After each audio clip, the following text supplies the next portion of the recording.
Hello and welcome. My name is Abigail, the host of the Soulful podcast.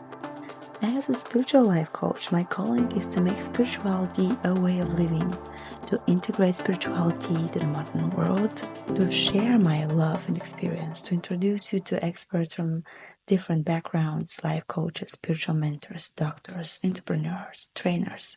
Every week, my guests and I will share tools and tricks to elevate the human life experience physically, mentally, emotionally, and spiritually. So, welcome to a very special guest today, Avi. You can find him on Instagram with a.visionaire. And Avi is a creative business coach and a wonderful soul. I met a few months ago. I was very impressed by, and I just wanted to share his journey, his experience, his light with all of you. And I had the pleasure to meet him in a very spiritual event a few months ago. And I was super impressed because of his presence, because of his honesty, because of his open heart and the love he just embodied back then. Thank you so much for that. First impression and first meeting, I already told you about this. I was so impressed by your presence and your being, your soul, for many reasons.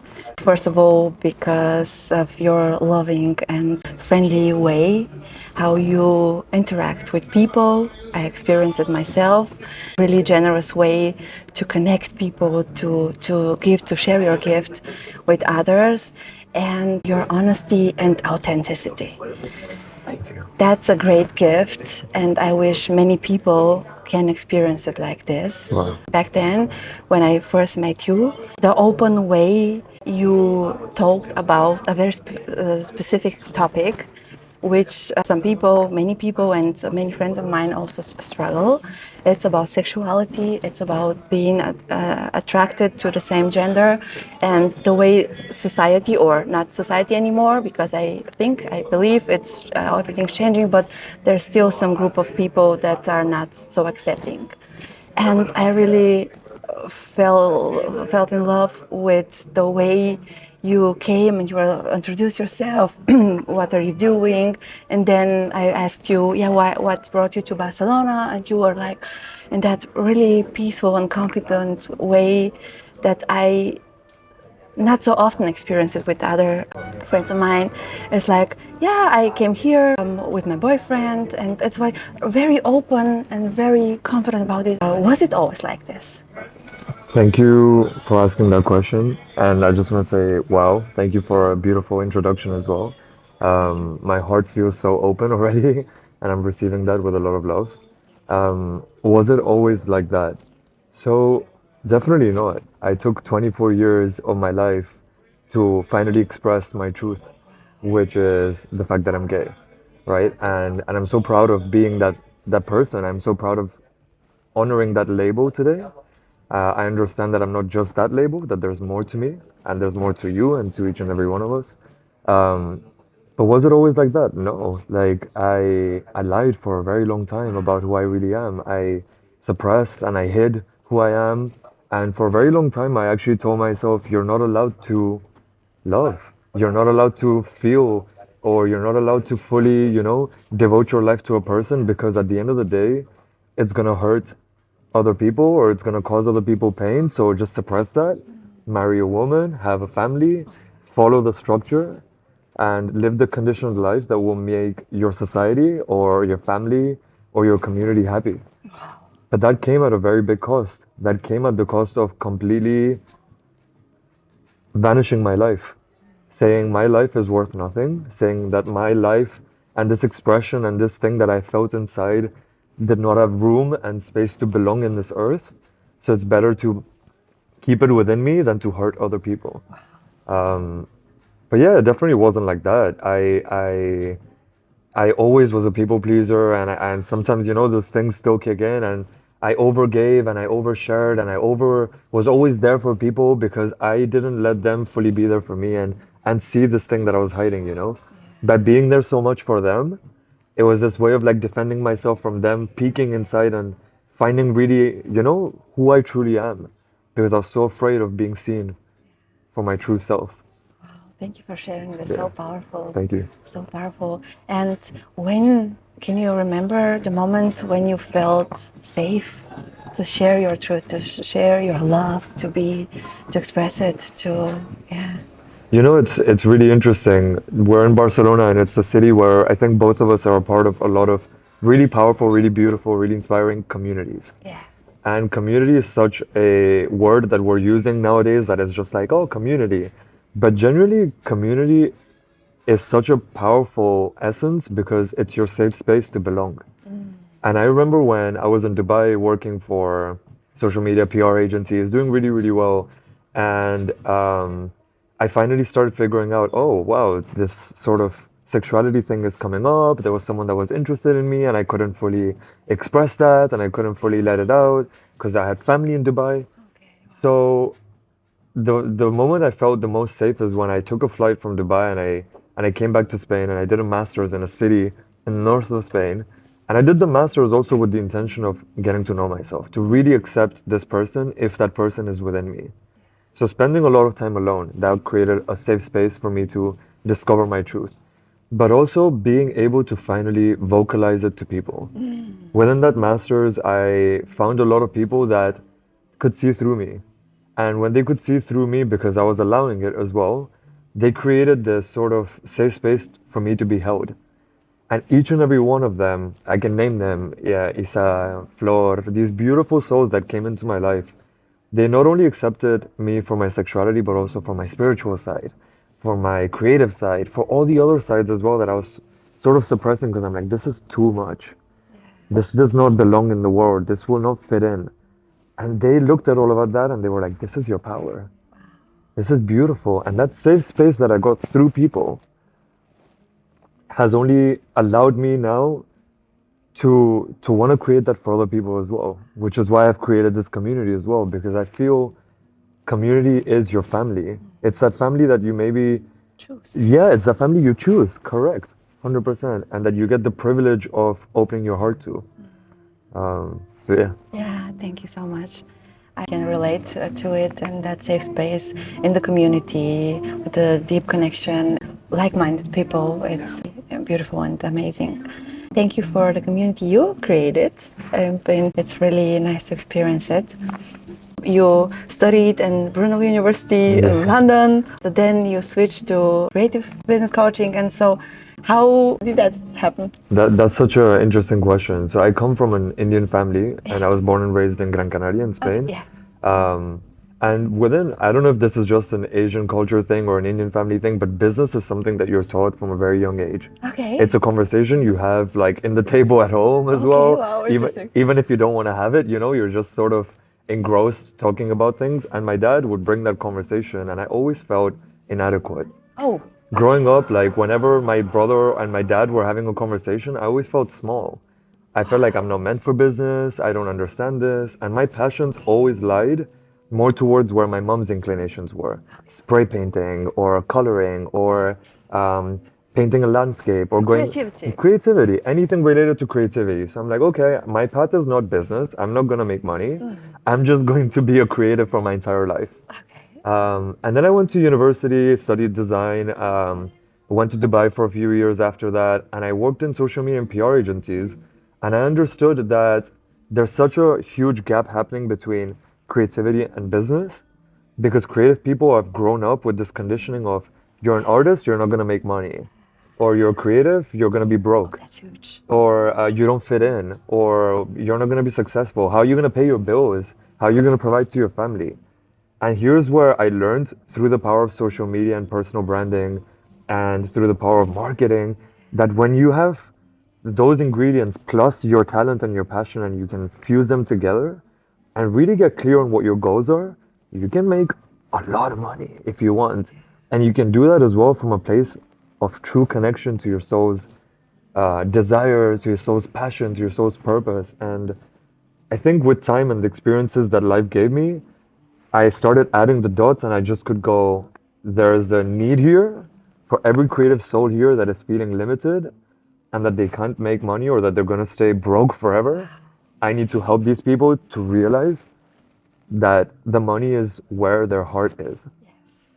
not where the conditioning is, you know? So you can lead a creative business with an open heart and 100%. just forget about all that limiting beliefs. You know? Yeah. Wow, that's really huge. Great. That's a wonderful mission you Yeah. have. Thank you. I just want to add to that that I was having a conversation with a friend of mine the other day, and he said creativity is the extension of your heart. Wow. And when he said that to me, I was like, whoa, that's huge. And it's so true. Creativity, okay, it's a word and we use it a lot in society. But creativity is joy. Creativity is really living. Creativity is really being aligned with your purpose. So you know choosing to listen to that voice inside you is you know choosing to live and saying that my life, well, it's kind of the same like with my sexuality, right? My life, well, let's just give it away to the conditioning of society. Why should I express who I am? Why should I be creative? Why should I open up my heart? Well, why should you? To live. You came here for it. You didn't come here to suffer and beat yourself up. Came here to have a smile on your face and dance like we did Yeah. before this podcast, you know? So, yeah. So to live with love and creativity and purpose and open heart. I love it. 100%. I love this. Here's something else I was very impressed by. The way, the open way you talk about breakup with the community and social media, and I believe that's so important.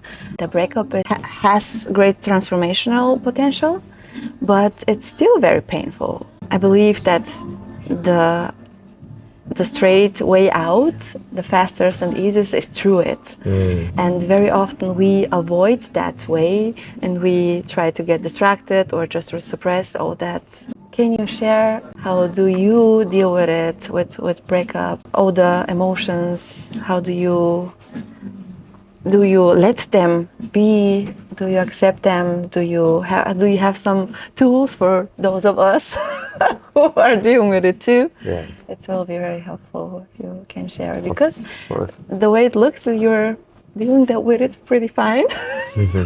Well, at least that's the way it looks. Yeah. Yeah. So tell me more about it. Thank you. I think I agree this is a very important topic, and to be completely honest with you, this has been my first gay relationship with a man, Wow. and it's one of the most beautiful relationships I've had till date. I could get emotional talking about it right now as well because this person has been so supportive, so much light, even throughout the breakup process.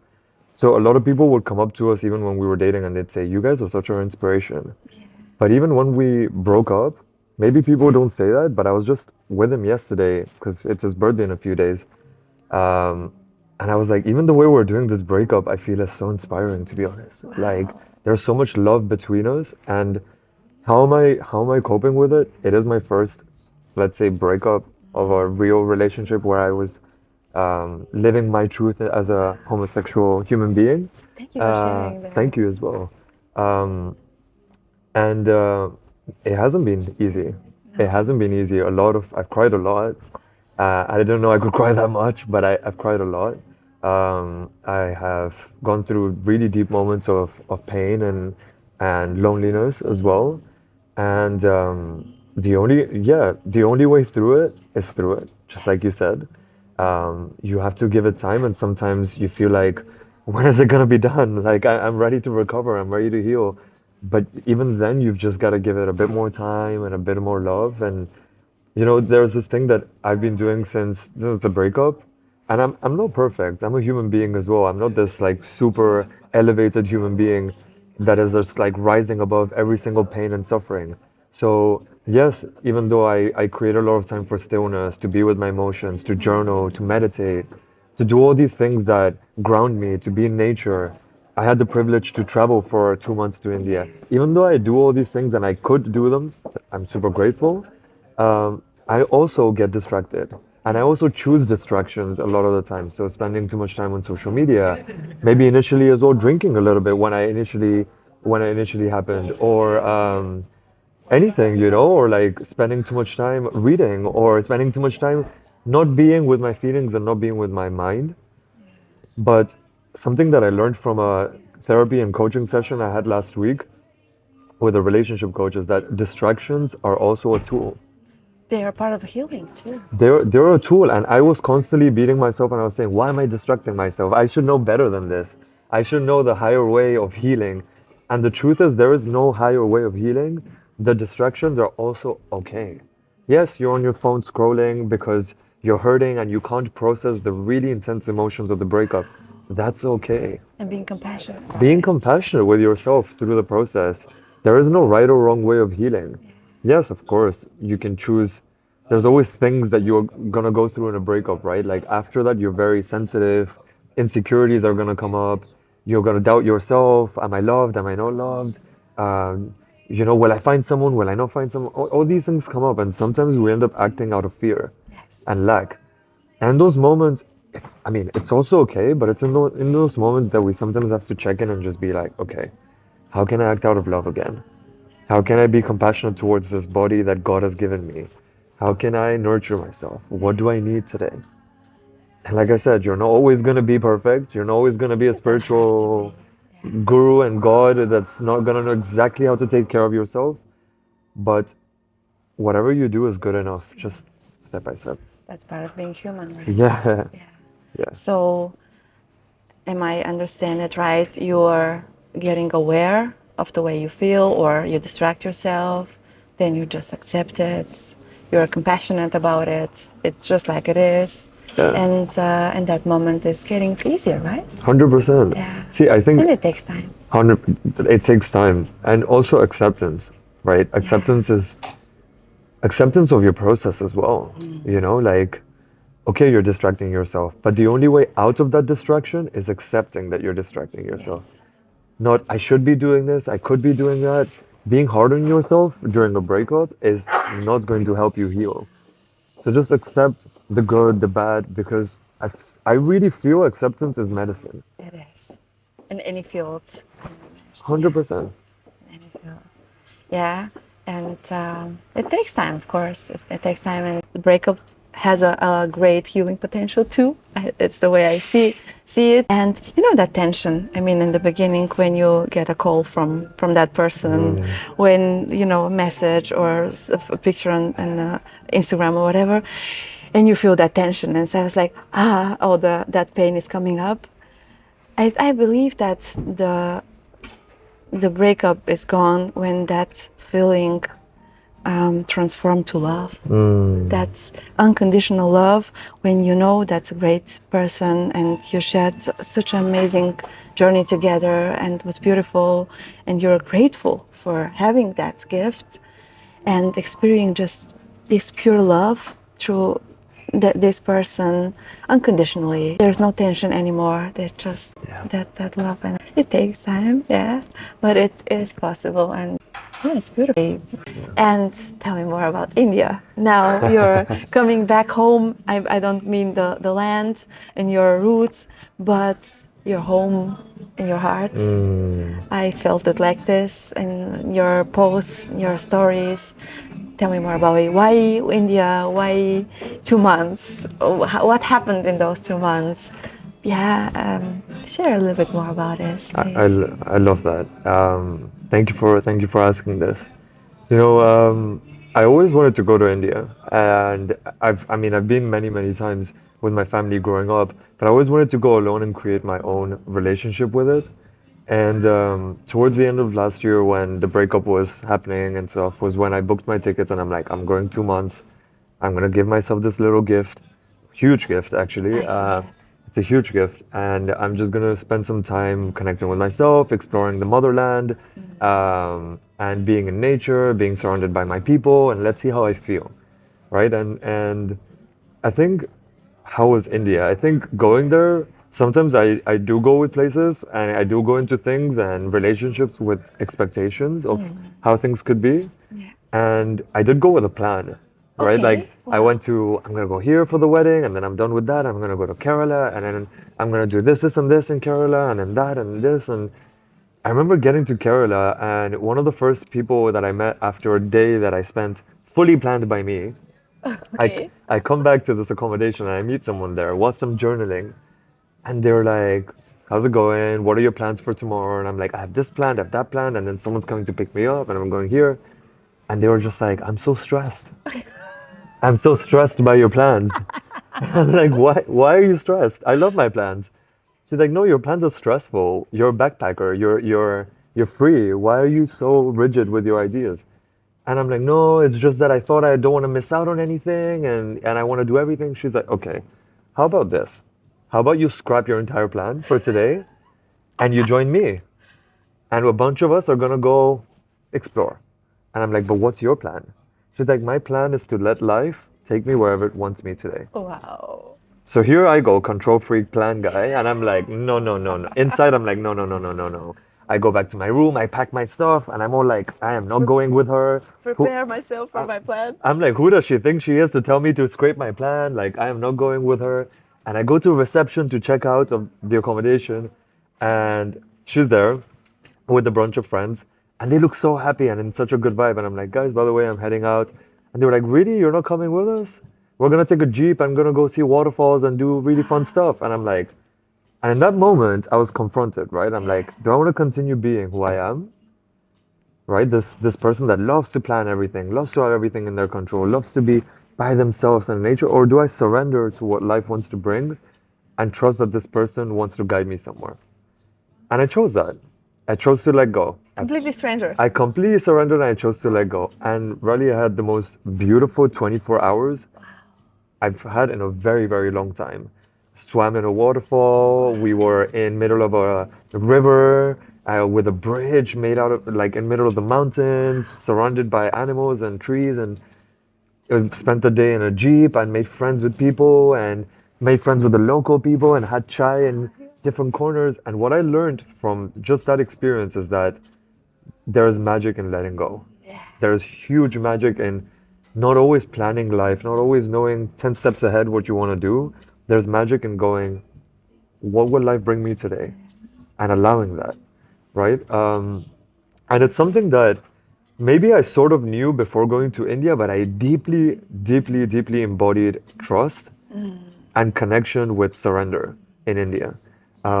Every single time that I tried to force something, or every single time that I tried to impose my own plan in India, it's like India had a relationship with me and it would just go, nope, let us show you what we truly want for you. And what India wanted to show me was magic, bliss. Every connection I had there was like meeting God and transforming through them. And yeah, like even the branches of the trees had something to say, the wind had something to say. But that only came because I allowed to let go of this tight grip, right? This grip that we sometimes all have, that we need to have our life planned. We need to know what we're doing 3 months, 6 months, 1 year from now.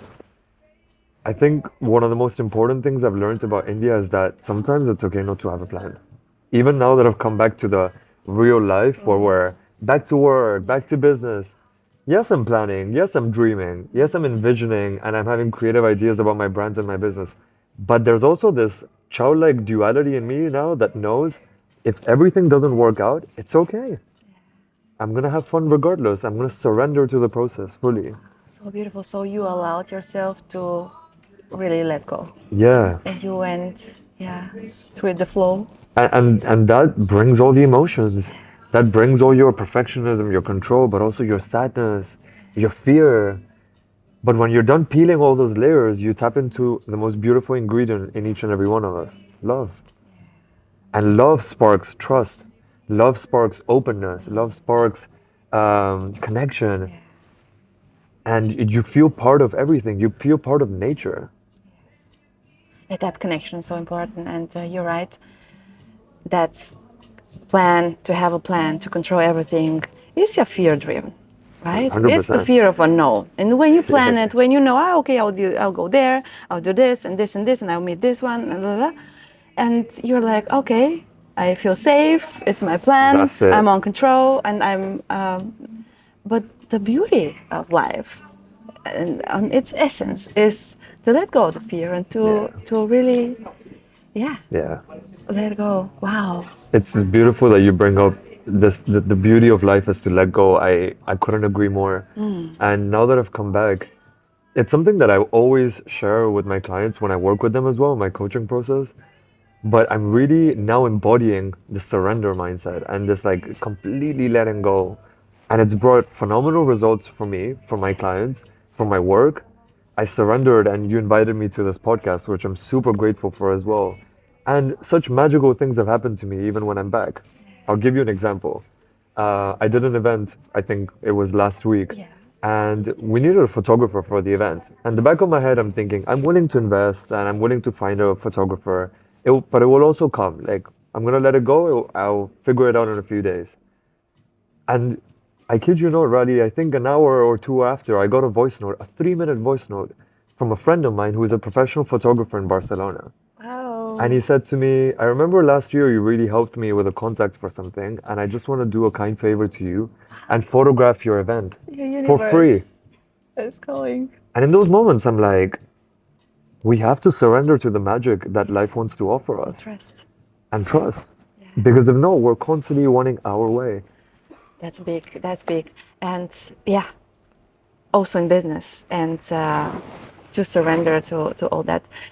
I I believe that there is some balance, what we need, but how you manage it, you're back here. Welcome to reality, Yeah. and then we'll continue to India. But just a simple question.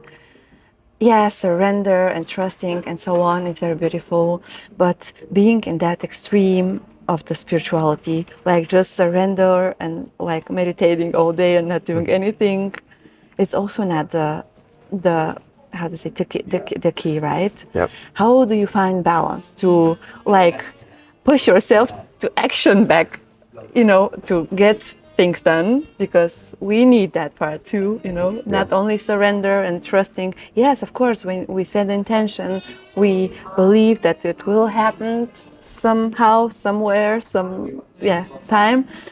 But still, how you go through the action, motivate yourself and get things done. I, Not I, only I love this question. you know what I mean, Yeah, yeah, right? yeah. I love this question. So it's very interesting that you brought it up today because I just had a session with a client about this yesterday. Okay. And a lot of times when I talk to clients and people about surrender and like about letting go, they're like, "But what? How am I going to pay my bills? Yes. How am I going to get clients, especially like coaches or creative entrepreneurs that I work with? How am I going to move forward?" And I'm like, "Well, I'm not telling you to stop taking action. I'm inviting you to start taking aligned, inspired action." Now, here's the thing. I really believe that there's a little bit of wounded masculinity going on in our society right now, right? And that happens, wounded masculinity is a result, which I also had, and sometimes it comes up, is a result of not tapping into our feminine, right? The feminine and masculine energy. So the feminine energy, which is surrender, rest, creation, nourishment, those are super important for you to create energy and create that state of calmness and magnetis. I am magnetic. I am calm, I am magnetic, I am abundant, I am present, and I'm stable in my body. From that space, you're open. Yes. And then the masculine energy goes, all right, what do we want to create? Let's go.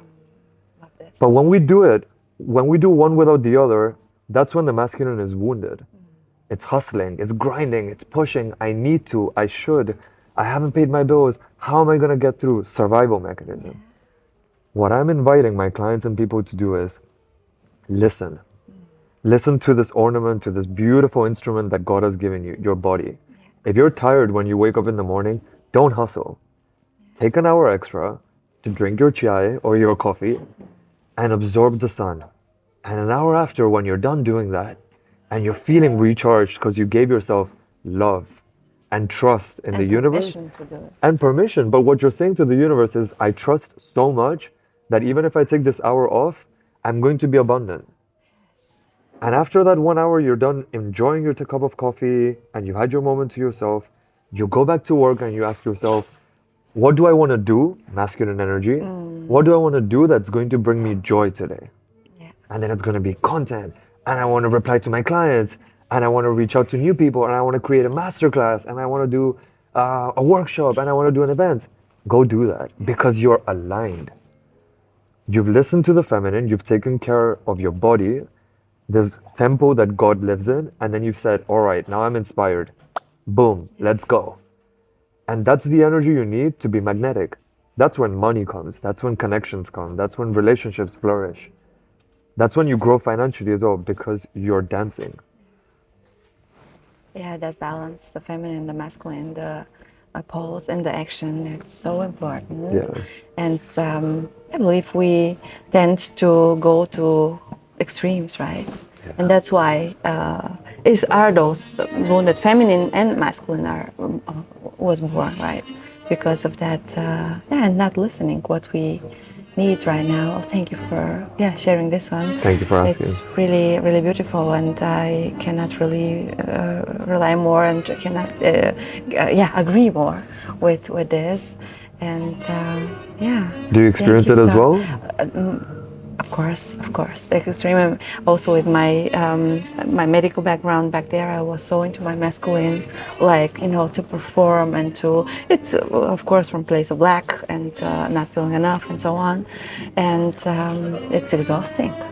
Yeah, only the one. And then after that, after a complete burnout and my body collapsed, like physically also, I've been to the other extreme with like that over feminine yeah direction, and it wasn't fine too, because we need both. We need to integrate both, to balance them and to play with them, as you said, like in a dance too.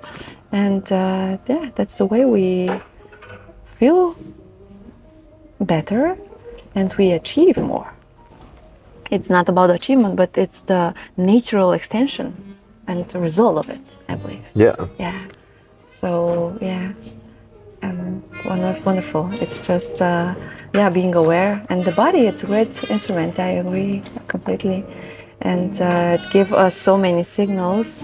And as long we ignore them, yeah, it's not getting easier, right? Your body is where God lives, and also your intuition lives there. The body is where God lives. Your intuition lives there. Like the amount of times before, like during my coaching journey, which has been 4 years now,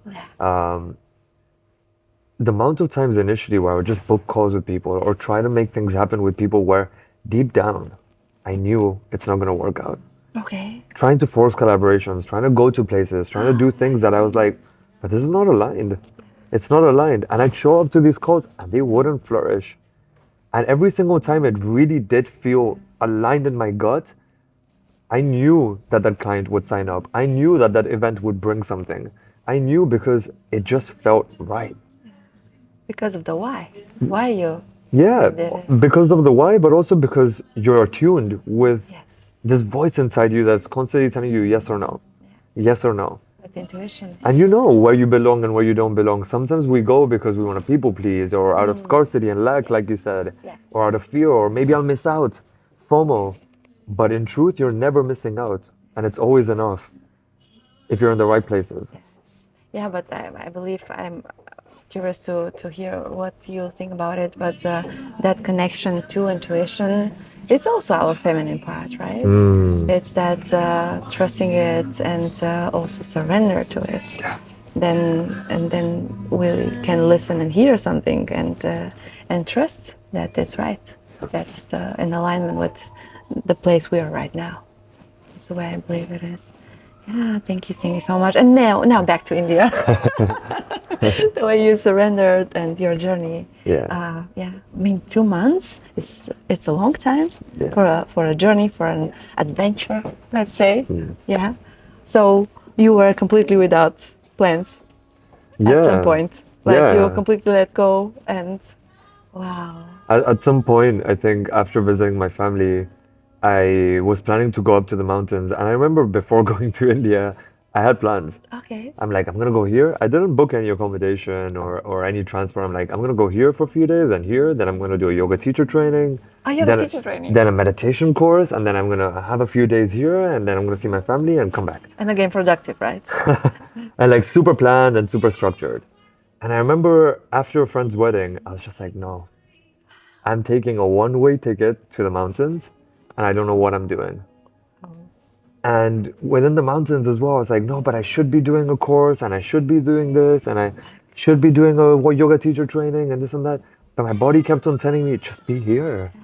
Just be here with the bird sounds. Just be here with the trees. Just be here with the wind. Just be here with the river. And the people I met, Rally, the people I met in this journey really made the difference. Oh, you attracted them. Yeah. But they came in, each and every one of them, to teach me something, to accept myself more, to love myself more, to recognize the part of myself in them, Yes. and vice versa, you know? And it was such a powerful experience because once again, I surrendered constantly to my plans. I surrendered constantly to my own will, to what I wanted from life, to what I expected from this trip. And the more I did that, the more life kept going. Here you go. Yes. And sometimes Love this. sometimes the here you go was a still moment with the branches just whispering at you. But it's such a gift to be able to create those still moments to feel nature, to feel the sound of the river, to feel laughter, to feel the food on your plate. Like sometimes we, in the cities, we go through life so fast that those sensitive, soft moments of feeling, they get lost. And that's what I feel India gave me as well. So, top 3 of the lessons you learned there. There may be more, but like really, yeah, things that you learn about yourself, about nature, about people, about culture, about anything. What are the 3 things you like your take-home messages from that 2-month journey? I love that question. I'm going to say it's, okay, 3 words. Yeah. Number 1 is surrender, which we spoke about a lot. Yes. Number 2 is service. Service. Be of service. That's the ultimate joy in life. Give what you can in any moment, and it will fill you up. It will fill you up with light. Because I saw that in the people there, and I saw that every single time I also felt sad. Whenever I was in service, it just brought me back into my light. But you've been doing it also before. I Yeah. mean, that's just like you are.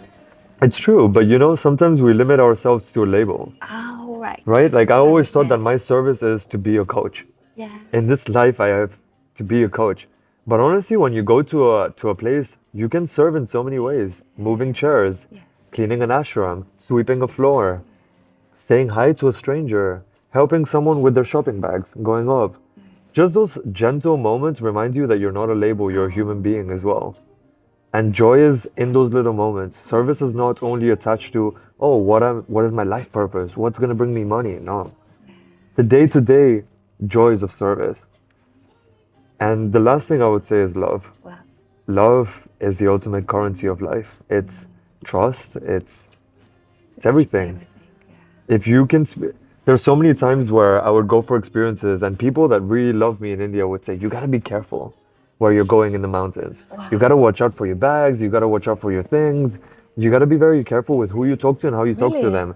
I remember constantly saying, I really, Sure. really appreciate the love that you're putting here. And I had a voice in my back of my head saying, you just need love in life. Yeah.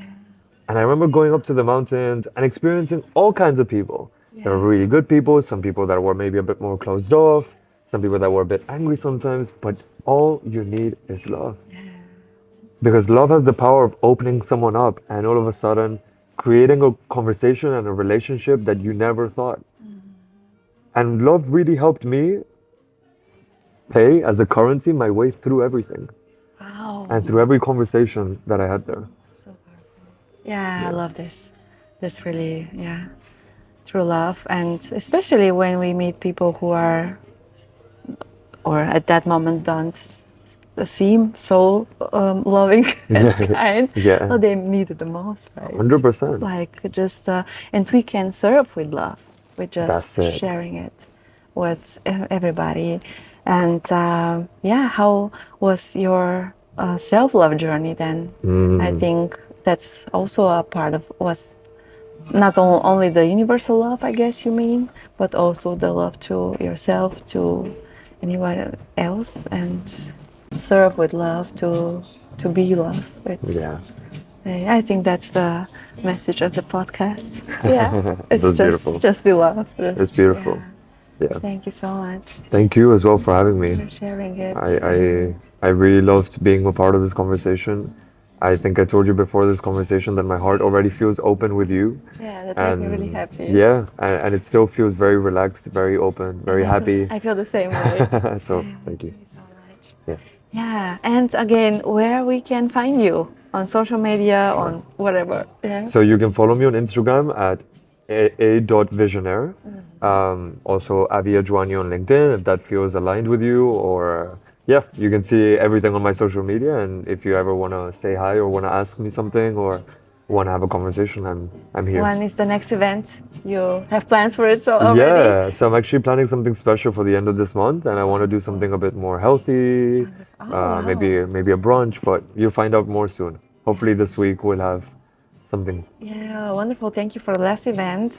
I've been part of it, and it was so wonderful, not because of the people you attract again, but of the gift of love you share with every one of us, and the way how you connected us also. You know, it's not just like, I would like to make you a gift and give you this flower, this rose, but yeah, please share it, just yeah, share that love with someone else, and that created such an amazing space and so much love that evening. Thank you so much for that. Thank you for being there. That's that's another thing. What I want to talk about is like, yeah, sometimes it's difficult for us to give love, but there are many situations when we struggle to receive it. 100%. Right? Because we don't believe we're lovable, we don't believe that we deserve it, Yes. because we were conditioned and we learned that we have to perform or to do something, to look in a certain way, to do something specific, and we don't believe that we deserve it, we struggle to receive it. So you teach us to share, to receive, to aim. So thank you so much. Oh, I'm so happy to hear that. This is really- I'm super happy to hear. And for being my guest. Of course, I loved being here. Yeah. Thank you for having me. It's been an honor. Thank you so much. Thank you for being part of the Soulful experience. If you know someone who could like this episode, feel free to share it. Don't forget to like and subscribe. See you next week, and until then, take care and namaste.